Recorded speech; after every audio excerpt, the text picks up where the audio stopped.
No, but truly, I am sorry for the wait. Like, where have I been all this time? What has happened? What's going on? Well,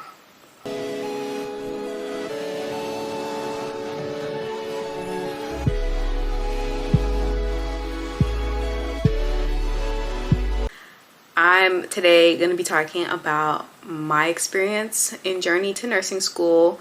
I feel like a lot of people see, you know, the traditional student that was on their Zoom their whole life, knew what they wanted to do, and achieved those goals. Over here, it wasn't that simple. It wasn't that easy. It wasn't that straightforward. So for the people who may be like in my type of situation, I wanted to make a video and basically reassure you that, like, okay, yes, things may have been a certain way, but that does not mean you cannot achieve what you want, okay? And trust me, I am proof of that. So let's talk about my journey to nursing school. Okay, so to start, when I was in high school, I was like the best student ever. I took dual enrollment classes, which for those of you who don't know, it's where you can take some college level courses while you're still in high school, just to kind of get those college credits while, like, get a head start on your college credits essentially. So I was dual enrollment. I did take AP classes as well. And then on top of just like regular senior classes and my extracurricular activities, which I was involved in a lot. Like, I did Beta Club, I did SGA, which is, I was vice president of that. I did senior class cabinet. I really did all the class cabinets, but I'm just focused on my senior year. So I did senior class cabinet. I was an athletic trainer. I did bowling. I did weightlifting. And I want to say that was it, but I literally had so many cords and stoles, like, I don't even know. I'll probably put a picture here so you guys can see. Like, your girl was decked out. So I was like actively involved. Like, I graduated high school with over a 4.0 GPA because of like all the AP classes and the college credits and stuff like that. Like, I was that girl, okay? I was that student. But then I got to undergrad, and for lack of a better description, I lost my mind. I did. I got to college. The first semester in college, I did pretty good. I started in the summer. So I graduated high school May, and I started college literally June. Was it June? I want to say it was June. I don't know. It doesn't matter. But anyway, I literally went straight from high school right to college.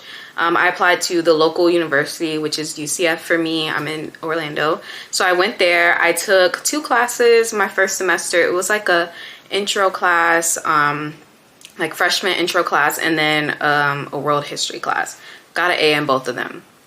To be honest, those were probably the last A's that I had got for a while. Like, after that, I was still living at home at that time, and I had just, you know, freshly graduated from high school. So like a lot of my what's the word, like a lot of everything, like my habits were the same, like studying, you know, being home, like being kind of like in a more immature mindset, versus when I moved out of my parents' house. Okay, your girl has so much freedom. Actually, it didn't start when I moved out. It started when I got my car. I got my car first. I was still living at home, but I got my car when I went to college. When I got that car, you could have wrapped everything up with a bow. It was over. I can't even say like I was everywhere, but I had a boyfriend at the time, and, you know, high school sweethearts, we were so in love. Like, that was my man. Like, I wanted to be with him all the time. So I was like, and I was working at that time as well. I was a server. So I was working, I was going to school, and I was spending a lot of time with my boyfriend. Like, a lot.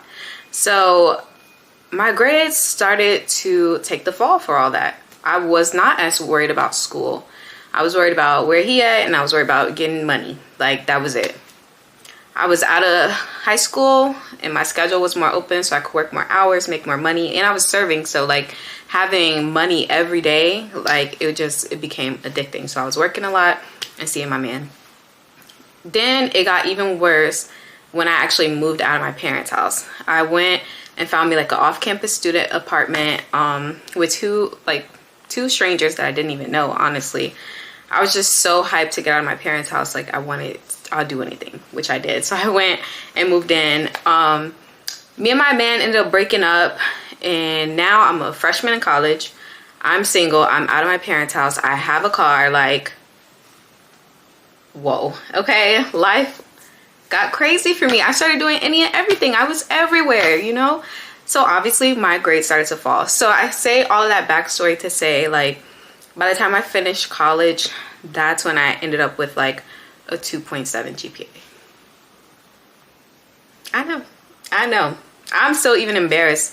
How do you go from high school over 4.0 GPA to being in college, literally on academic probation at some points, to graduating college with a 2.7? I barely even made it out of college. Mind you, I started a semester early. I ended up finishing fall of 2018. I was supposed to graduate spring. Okay, I was in college an extra 2 semesters because I had to retake chemistry. I had to retake A&P, both of them. I think I might have retook physics. I know I retook stats twice. So I took stats like 3 times overall. It was just a mess, okay? My life was a hot mess. I was just lost, okay?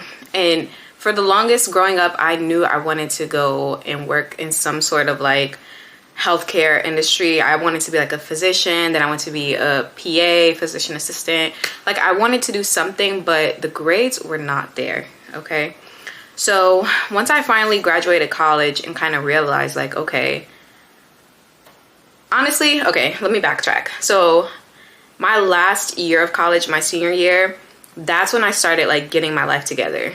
Cause I'm like, okay, whoa, the real world is coming. Like I have to get my life on track. So my last semesters of college, I ended with like, I want to say like a 3.6 or something, but all that damage from 3 years before was already done.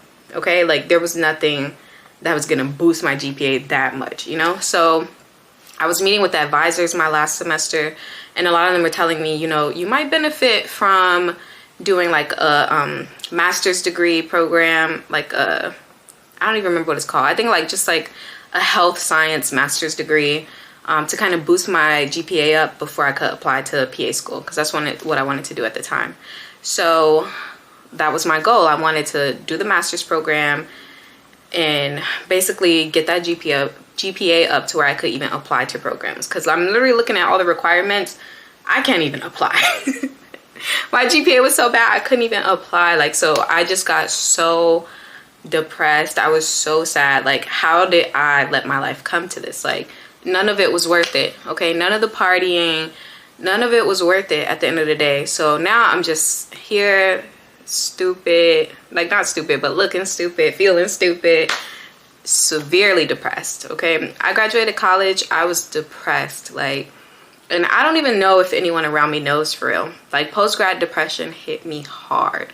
Okay, like yeah, it was really bad. So like I said, I wanted to do PA, and for PA you do need to get what is it, like hours. So like I have been looking at myself this whole time, not even at y'all.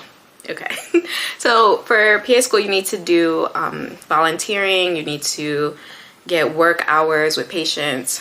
It's weird for me to look there. I have to look at myself. So anyway, you have to get volunteer hours, you have to just a whole bunch of stuff. I think the schools I was looking at was like minimum like 800 hours of patient care, 1,000 hours of patient care. But because my GPA was so low, I knew that I needed to like far exceed in every other category possible. So like my letter of recommendation had to be top notch. My volunteer work needed to be like 50,000 hours. Like I had to excel to kind of off balance that GPA, right?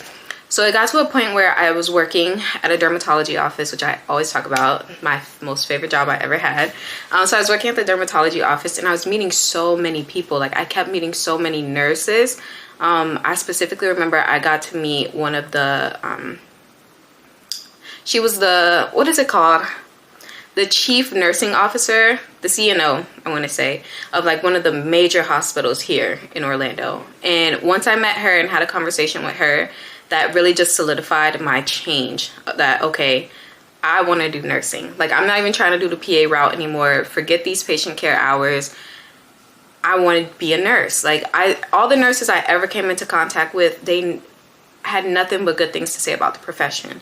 Its flexibility, you know, work-life balance, the pay, like it's just, I didn't hear anything bad about nursing. And mind you, this was back in like 2019. So this was before TikTok, and this was before all the nurses got online and started like, you know, just like really saying how they feel. But this was like back in 2019. So like I started doing my research, colleges in the local area, the requirements, you know, all the things. And in doing my research, I found that, okay, some programs, they only require a 2.5 GPA. They don't require patient hours. So my patient hours that I was working so hard to get like 50,000 hours, I didn't need that. So now it's like a bonus because I have this experience, you know? The low GPA, whatever. I had, I think, a 2.7. So the fact that they only required like a 2.5, I was golden, right? So I started applying to all these programs for nursing. And I remember, I don't remember which school, but I did get an interview for a school. I was geeked, right? So I drove down. It was in South Florida. I went down there. I had the interview with two amazing women. They were nurses, of course. And it was like such a great interview that I'm like, okay, this is exactly what I want to do. So I did end up getting accepted into that program, but the tuition, okay, the tuition was like $60,000, like overall. I knew I didn't have $60,000 to pay for school. I wasn't trying to take out any loans or anything like that. I knew I wasn't going to be able to get scholarships like that because of my GPA, which now I'm like, okay, if I worked hard enough, I probably could have got a lot of scholarships. But again, my work ethic was not that great back then. So I politely declined the offer. Like after it hit me like, whoa, like I cannot pay $60K for tuition. And they wanted their money like right away to begin with. I think you had to like put down a deposit for your acceptance into the program. So I'm like, yeah, no, I'm not doing that. So then I ended up applying to another school that was in Orlando, and the tuition there was like $40K. Even still, I'm like, yeah, no, I can't do that. So I'm like, okay, what realistically can I do that won't hurt the bank for me? Because mind you, I already have a degree. And I'm trying to like get back into nursing. So accelerated programs, not really an option. I wasn't trying to pay a whole lot. I don't think UCF let me in because they did have an accelerated nursing program, which would have been more affordable. But because my GPA was so bad, like it wasn't an option for me. So I started looking into local community colleges, which I am a huge advocate for. Like I say, if you're thinking about doing nursing, do the local community state college route, and then eventually get your bachelor's degree. You'll save so much money in the education that you get there because the teachers actually care. The professors, like, unmatched. So anyway, that's my little spiel. But yeah, so I ended up looking at like all the local state colleges, community colleges around me, and I start tailoring how I'm living my life and what I'm doing to get accepted into there. So now I'm looking to take the TEAS exam, like all this stuff. So this is like all happening really fast for me. So one of the deadlines to apply to school was like, I want to say 2 weeks away. So I literally booked my TEAS in a day. I just booked to take the TEAS like 2 days away. And I'm like, I have to get this score and like get this test done so that I can apply, right? So I did that. I don't even think I got the minimum score needed because I had no time to study. I was stressed. I was depressed. Like it was so much going on. I think I ended up getting like a 76, which is like really close to what I needed, but not there. I think I needed like a 78 or something like that. So I didn't get it. So I'm like, okay, I'm going to take some time, get myself together, and then put myself in a better position to apply, right? So I took the prereqs that I needed to apply, and then I took the TEAS test again. And I think it took me applying either 2 or 3 times before I got in. I know one time was delayed because of COVID. I got waitlisted, and then I don't know. I applied to so many schools, things are getting like overlapping. But the school that I'm actually going to now, I applied at least twice, I remember. Because I got waitlisted, and then, yeah. So it ended up, like, I got accepted into nursing school in fall of 2021. Then I started nursing school spring of 2022. So I took a year to get myself together. This was also like the year that I was doing the travel medical assistant thing. Like, that was a good time for me. I might talk about that in another video. But yeah, so my journey to nursing school was all over the place. It was not me, you know, graduating high school, applying to college, knowing that I want to be a nurse and going to do that. Like, no, not at all. I barely didn't even make it to be a nurse. Like, my GPA was right there on the border. And now I'm in nursing school. I'm excelling.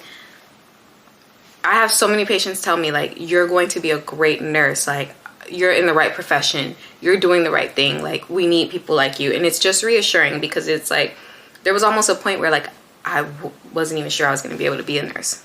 You know, self-doubt really gets to you, thinking that you don't belong in spaces. God would not put a thought in your head if it was not meant for you to be doing that, you know? I'm very happy overall with my decision. I have 6 months of nursing school left, if even that, probably 5 months now, and I couldn't be more excited. I'm so grateful that I chose this route. Nursing school is hard. Yes, I want to drop out all the time. Yes, I talk about how bad it is, how much I hate it. But honestly, at the end of the day, I'm so grateful that I took this route, because the flexibility that I'm going to have, literally to wake up and just decide, I don't like my job I'm doing. Let me just find something else to do. I don't want to work in the US. Let me see what country I could go work in. Like, it's that simple. Probably not like that simple, but you get what I'm saying? Like, most other professions probably cannot do that, you know? So at the end of the day, I just want to be, if anybody takes anything from my story, don't count yourself out, okay? No matter what you think you're going through, you know, your grades aren't there, you don't have this, you don't have that. No, if it's a thought in your head and you want to do something, you work hard towards it and you achieve that goal, period. And if anybody could say that, it's me. I literally had a 2.7 GPA. I retook all my science classes like at least twice. I think the only science class I probably didn't take was biology. I don't even know. Like, who even knows at this point? But I retook like all the prereqs that's needed. I retook all of them. And it's like, I know I'm going to be a good nurse, and I know I'm not going to let what I went through define me. Or like, I'm using what I went through to push me to be a better, you know, person overall, but also a healthcare provider. But thank you so much for watching. Please subscribe, like, and comment, and stay tuned for another one of my videos. Who knows when it'll be, because this one took over a year. But yeah, thanks for rocking with me.